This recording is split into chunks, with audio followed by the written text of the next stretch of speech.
Hello, I'm Susanna Metzler, and this presentation is about the German composer Richard Wagner, whose musical dramas and operas had a big influence on Western music and the world.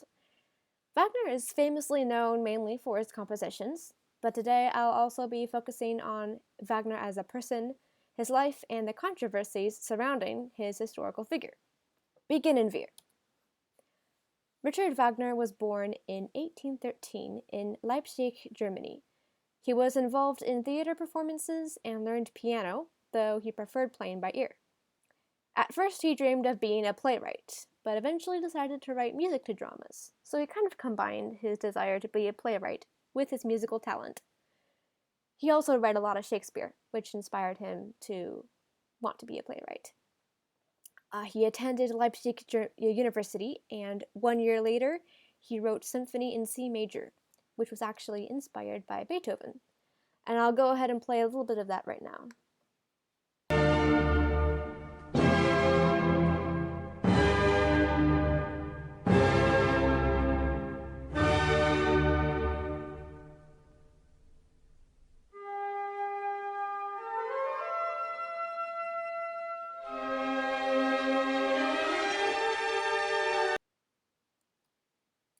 When Wagner left the university, he married actress Christine Planer, and thus he began his tempestuous marriage.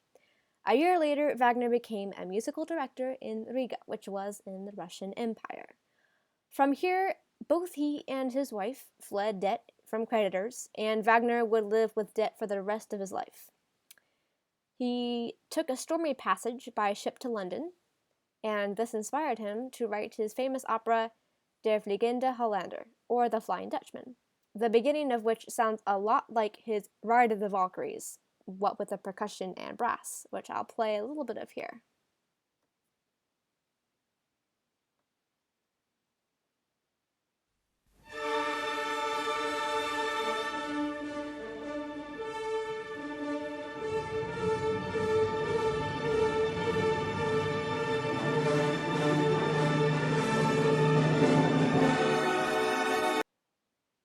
Like a lot of famous people, Wagner did not receive the recognition he believed was due him until much more later in his life, and many of his contemporaries scorned him and his operas.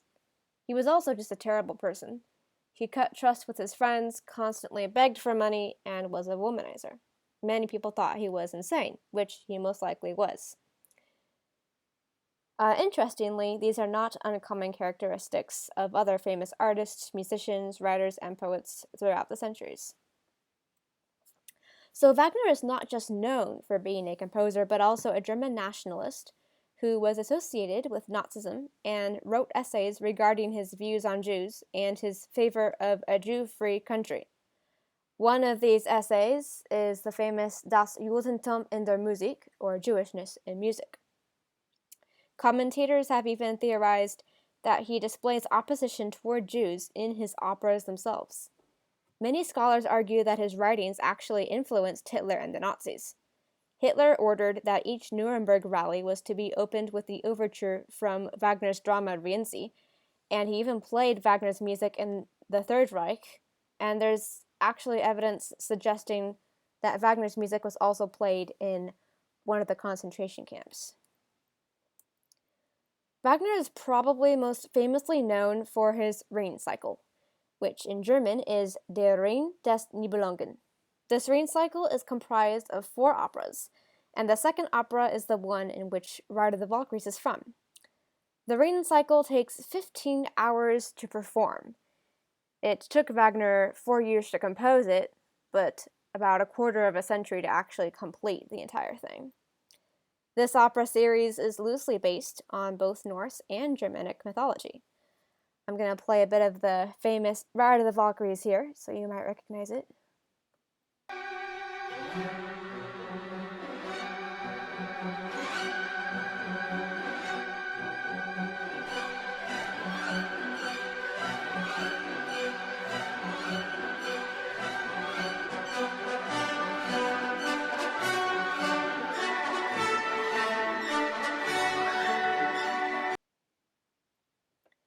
One of the many things Wagner did that contributed to his influence on Germany is his design and construction of the Bayreuth Festspielhaus, where the Bayreuth Festival began and continues to be celebrated today. Every summer, the Opera House hosts the festival and plays Wagner's operas, including his Rain Cycle. Composers such as Franz Liszt and Tchaikovsky have actually attended the Bayreuth Festival. In such ways, Wagner has been a very influential contributor to and shaper of Germany's culture in both bad and good ways.